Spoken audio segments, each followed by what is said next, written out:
First of all, I'm going to do a little illustration. So I've worked with Brian and Bruce here. What we're going to do, we're going to kill all the lights.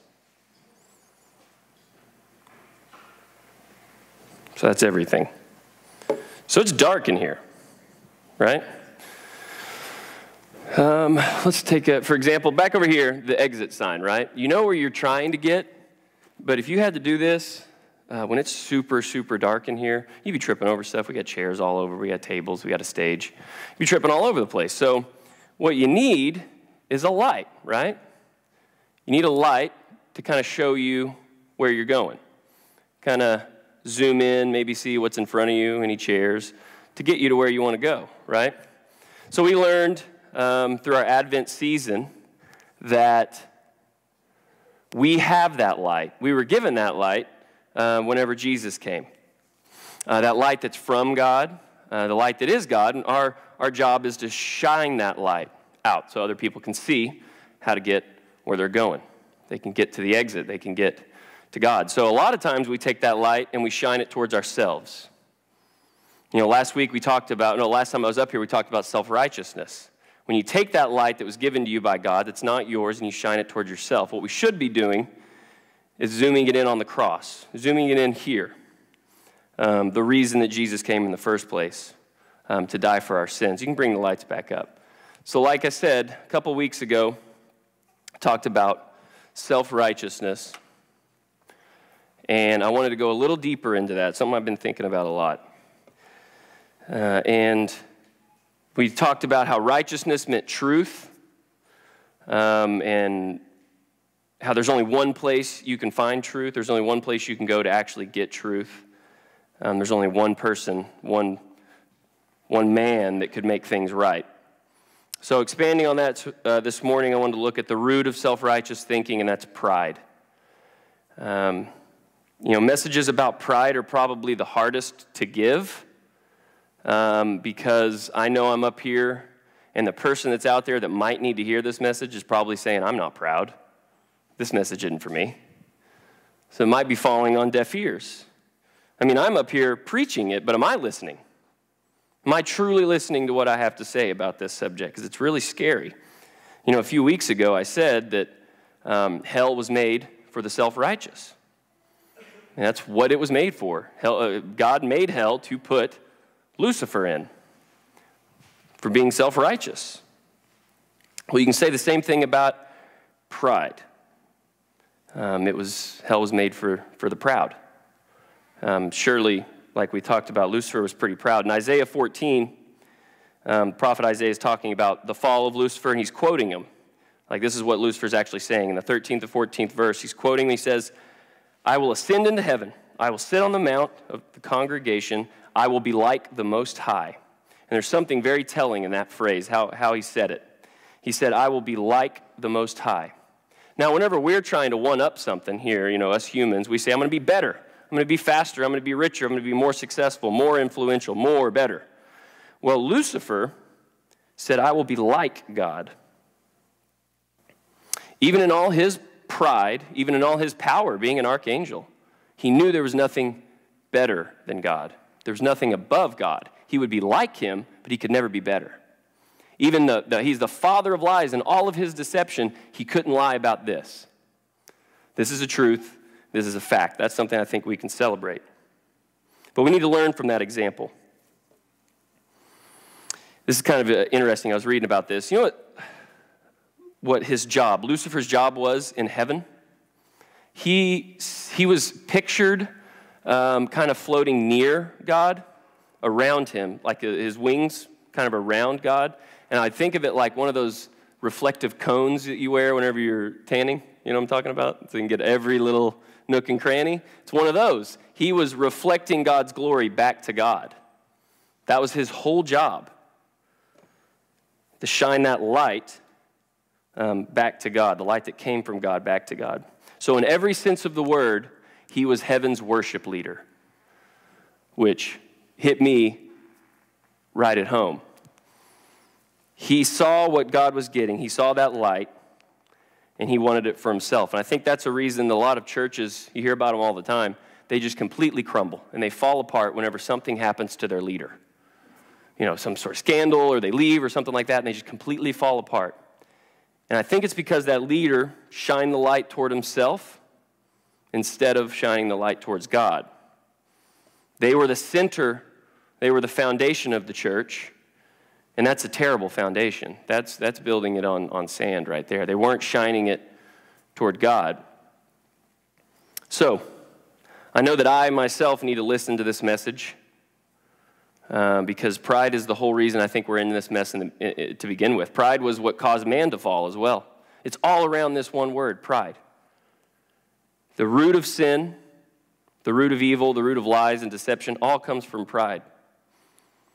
God said that we couldn't handle it. He put the tree of knowledge of good and evil in the garden. He said, you guys can't handle this.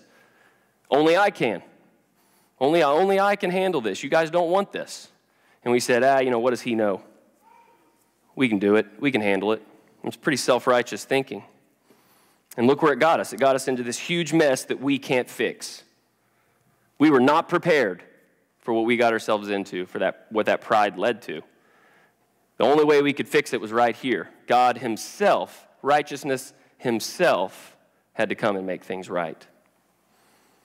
So let's look and see what actual righteousness and actual truth had to say about this. We'll look at what Jesus says in Luke 14. We'll do 1 through 6 first. We can get that up there. Okay. It happened that he went into the house of one of the leaders of the Pharisees on the Sabbath to eat bread. They were watching him closely, and there in front of him was a man suffering from dropsy. And Jesus answered and spoke to the lawyers and Pharisees, saying, is it lawful to heal on the Sabbath or not? But they kept silent. And he took hold of him and healed the man and sent him away. And he said to them, which one of you will have a son or an ox fall into a well and won't immediately pull him out on the Sabbath day? And they could make no reply to this. I love that. I love the boldness of Jesus, and I think it's an example we should follow, an example of boldness that we should have in our own lives. He goes to this big fancy dinner at the Pharisees' house. Not just one of them, one of the leaders of the Pharisees. These are really important people in those times. And the whole reason he went was to get into a fight. He knew why he was going. He knew why they were having him. In that first verse, it says they were watching him closely. They didn't invite him to hang out. They didn't like him. They were trying to trap him. They didn't invite him because he was some sort of celebrity, which would have made sense for a Pharisee. Hey, look who I had over at my fancy dinner. No, they were out to get him. And Jesus, what did Jesus do? Why did he go? He was no fan of the Pharisees, certainly. He took every opportunity to take him down a peg, every chance he got. So why did he go? He went to get into a fight. And he knew that. And that's one way I like to think of Jesus. We think of him so often as this mild-tempered, loving man, which he absolutely was in every sense of the word. But he was also a man that's not afraid to fight. That's something that we can take comfort in, that our Savior is willing to get in the mud for us. So, he went there to pick a fight with the Pharisees, and it had to do all with their pride. So Luke mentions that it's on the Sabbath day. So Jesus goes over to their house to eat, and there's a man at this fancy house, this fancy dinner with all these important people. There's a man just sitting there, a very sick man. That's odd. That's not normal, I would think. They did it on purpose. They had him there. They wanted to see what Jesus would do. So Jesus, knowing what they were doing, said to him, is it lawful to heal this man? Which I think, again, is strange, because certainly Jesus knows the law. Why is he asking the Pharisees? Well, he's asking the Pharisees because they made up this law. So he's asking the source. You guys made up this law. Is it lawful for me to heal this man on the Sabbath day? Well, they didn't have anything to say to that because they knew what the law actually said, what the law said before the Pharisees changed it, as they had a habit of doing. So whenever the law maybe didn't say what they wanted it to, the Pharisees would kind of switch it a little bit. The law came from God and only God, and they knew that. But when it didn't say enough, the Pharisees maybe would add to. When it said something they didn't agree with, they might change a few things until it sat a little better with them. Until it sat a little better with them. That's something, a lot of things in the Bible don't sit well with me, just personally. Things that if I were God, I would have done differently. But there's a quote, this is fantastic, from J. Vernon McGee. Anybody ever heard that name? J. Vernon McGee? I knew you had. So J. Vernon McGee is an old school radio preacher. You might be able to hear him every once in a while on the radio, like at 2 o'clock in the morning, a.m. So this is what he had to say, and it's brilliant. He said it about that way of thinking, about the way that if I was God, I would have done it differently. He said, this is God's universe, and God does things his way. Now, you may have a better way, but you don't have a universe. So in Matthew 18, he says, forgive people 70 times 7. I can see a situation where I wouldn't agree with that. Maybe you can too. I could see a time and a place and maybe a person that did something so awful to me or to someone else or someone I love that I'd have a really hard time with that, with what it says right here in the law. But I'm not adding. I'm not taking away whenever it doesn't sit well with me. I'm listening to what it has to say. I'm submitting to it. In Romans 1, it says that men and women were so overcome with shameful lust, they exchanged natural relations for the relations of each other, men with men and women with women. It was called indecent acts. It clearly says it's wrong, no matter what I think about it. It doesn't matter what I think about it. I'm not going to add to it. I'm not going to take it away. That's what it says. In Ephesians 5:25, it says, husbands, love your wives as Jesus loved the church and gave himself up for her. And gave himself up for her. We might hear a lot of people say, well, you don't know my wife. This was written way before her. That kind of deal. That's what it says. Am I supposed to just give myself? Am I supposed to die for my wife? Well, that's what it says. That's all it says, is love your wife like Jesus loved the church and gave himself up for it. That's all it says. Don't add, don't take away. Same book, Ephesians, it says, wives, submit to your husbands as to the Lord. I'm not going to go into that one. I'm just going to tell you it's in there. So, if I haven't offended anyone yet, if I haven't had something that's offensive to you, don't worry, there's plenty more in the Bible. The Bible is an offensive book, and it should be. There is one, it's black and white, and sometimes red. There is one truth, that's it. There's one law, that's it. You don't take away, you don't add to it. This is a book that is said that would turn father against son, would turn mother against daughter, bring not peace but a sword. It is an offensive book, and it has to be. How prideful are we that we think we can add to it or take something away? Jesus was talking to us when he was talking to those Pharisees. But good news, Jesus loves us profoundly. And in the next couple of verses, he's admonishing us on one hand, and then right afterwards he says how to fix it. What we need to do to be right, to be righteous. Let's go to 7 through 11. Same book, just a couple verses. This is immediately after what we just read, where he's getting on to the Pharisees. He tells us how we should do it. He began speaking a parable to the invited guests when he noticed how they had been picking a place of honor at the table, saying to them, when you're invited to someone's wedding feast, don't take the place of honor, for someone more distinguished than you may be invited. And he who invited you will come up to you both and say, give this man your place, and you, in disgrace, will proceed to occupy the last place. But when you're invited, go and recline in the last place, so that when the one that invited you comes, he may say to you, friend, move up much higher. Then you will have the honor in the sight of all at the table with you. For everyone who exalts himself will be humbled, and he who humbles himself will be exalted. And there's really no explanation needed for that. That's brilliant. That's something we can use in every aspect of our lives. He's telling us that there's someone greater than you. There's always someone greater than you, whether that's another person, but it's always God. There's someone greater than you. And if you take his spot, you'll be put in your place.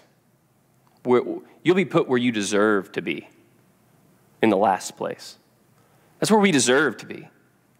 But if you go to that last place, Jesus came to lift us up, to get us where we deserve, closer and closer and closer to that seat next to him. So even if you don't like it, even if you don't agree with it, it's the law. And we have to submit to it. Take our low place, take a humble place. I had this really great poem. Okay. Excuse me, let me find this real quick.